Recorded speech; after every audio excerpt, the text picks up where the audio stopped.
Assalamualaikum warahmatullahi wabarakatuh. Alhamdulillah wa syukrillah, berkat rahmat dan karunia-Nya kita masih bisa bersua kembali di saung herbal Qalbun Salim. Insya Allah pada kesempatan kali ini kami perkenalkan satu tumbuhan yang memang masih asing di telinga Anda, kecuali bagi siapa saja atau mereka yang hidupnya di perkampungan dan memiliki ternak yang macam-macam seperti kambing, domba, kelinci, marmot, dan tumbuhan inilah makanan kesukaannya. Tumbuhan ini bisa kita temukan di area pesawahan, tepian kolam, parit, dan jalan setapak yang menuju sawah dan ladang. Orang yang ada di Tatar Sunda menyebut tumbuhan ini gewor, tapi ada juga yang menyebutnya tali korang. Sedangkan saudara kita yang ada di Jawa Tengah, Jawa Timur menyebutnya tumbuhan ini petungan. Begitu juga sahabat kita yang ada di Minahasa, mereka menyebutnya tumbuhan yang satu ini pangalu. Tentu di setiap daerah memiliki nama yang berbeda, namun kandungan yang positif yang memiliki nilai kesehatan tinggi jika dikonsumsi secara tepat dan benar, insya Allah tidak akan jauh berbeda.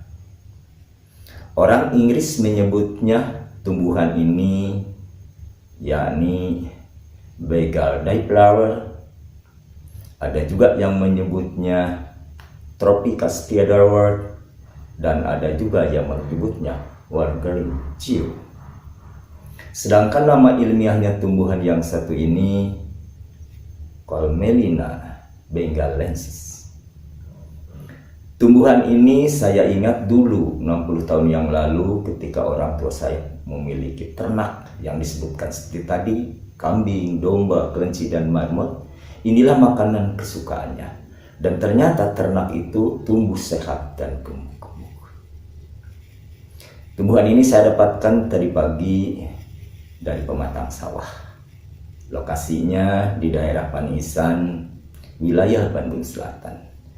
Alhamdulillah, walaupun diambil sedikit, kami persembahkan buat sahabat dimanapun Anda berada. Menurut beberapa penelitian, bahwa kandungan yang terdapat di dalam gewor ini memiliki nilai positif yang sangat tinggi untuk kesehatan diri, mengobati penyakit yang bisa ringan atau berat. Peneliti menunjukkan dari berbagai sumber yang kami dapatkan bahwa gewor ini mengandung saponin, flavonoid, dan polifenol.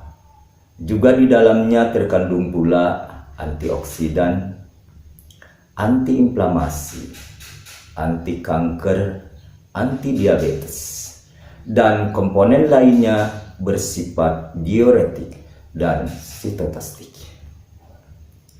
Maka peneliti tak syak lagi, bahkan seakan memberikan rekomendasi boleh dan bisa dianjurkan mengkonsumsi daun gewor ini dengan cara yang tepat dan benar.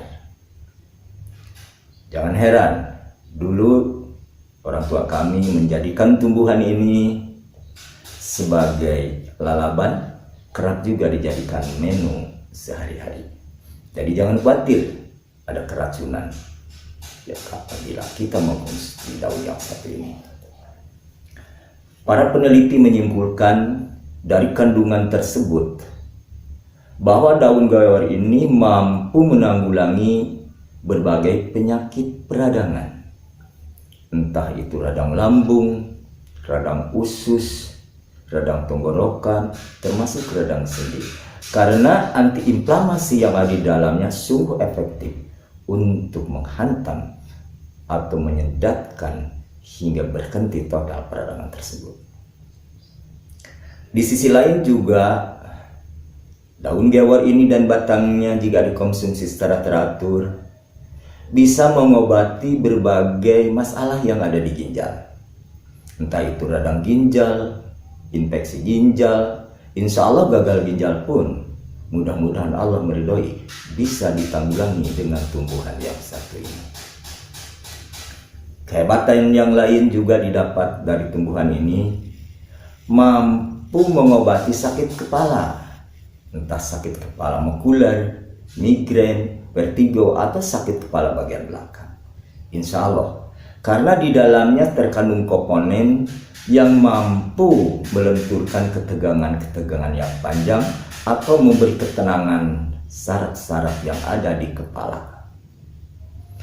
Yang lebih hebat lagi, tumbuhan yang satu ini mampu menanggulangi dan mengatasi penyakit kiste ovarium dan miom.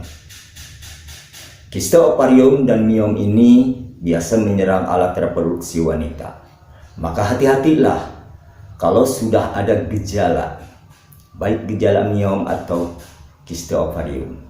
Salah satu tandanya memang secara pasti belum terdeteksi sejak dini, tapi kalau sudah ada tanda, ya, kalau miom ditandai dengan keluar darah dari vagina, tapi ingat ini bukan saat menstruasi, saat-saat tidak haid. Kedua, kram perut. Ketiga, sakit di panggul, ya. Nah, itu tanda-tanda miom. Lalu tanda kiste ovarium ini bisa terjadi atau nampak kalau mual, muntah, ya, perut kembung. Ini hampir sama dengan penyakit lambung. Tapi ada tanda yang lebih dari itu, yakni saat berhubungan dengan pasangan, vagina terasa sakit. Lalu sakit di bagian punggung belakang, paha, termasuk payudara. Nah, jika ada tanda-tanda semacam itu, jangan ragu, konsumsilah daun gewor ini. Tapi jangan lupa konsultasi dengan dokter, karena kita nggak mengenal sampai sejauh mana stadium penyakit tersebut. Karena dua penyakit tadi, ya, miom, dia tumbuh di otot-otot vagina, itu akan membesar seiring waktu. Kalau tidak ditangani secara benar, akan menjadikan komplikasi penyakit yang lain. Begitu juga kalau kiste ovarium tidak segera ditangani secara serius, akan terjadi juga bisa membahayakan keselamatan dirinya.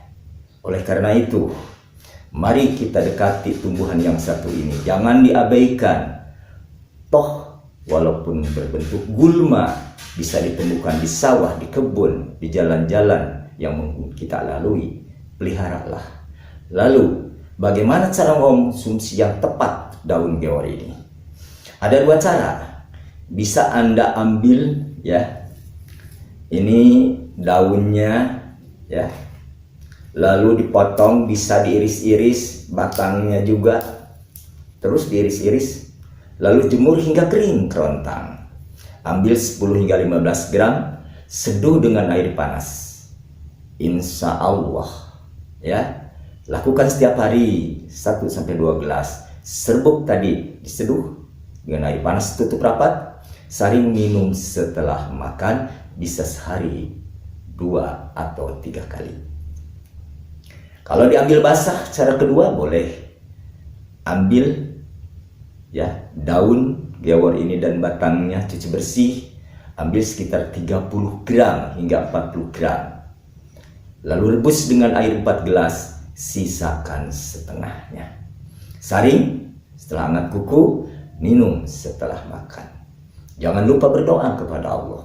Mudah-mudahan siapapun yang memiliki penyakit yang disebutkan tadi, mulai dari pencernaan, kepala, ginjal, termasuk ada kiste dan miom, jangan ragu lagi, minumlah daun gewor ini dan batangnya dengan cara boleh serbuk, boleh juga diminum langsung secara setelah direbus tadi.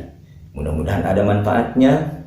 Mohon kepada Allah, konsultasi dengan dokter kalau memiliki penyakit yang disebutkan tadi, mioma atau mioma, karena beliau-beliaulah yang menentukan stadium berapa penyakit itu yang bersarang di tubuh kita.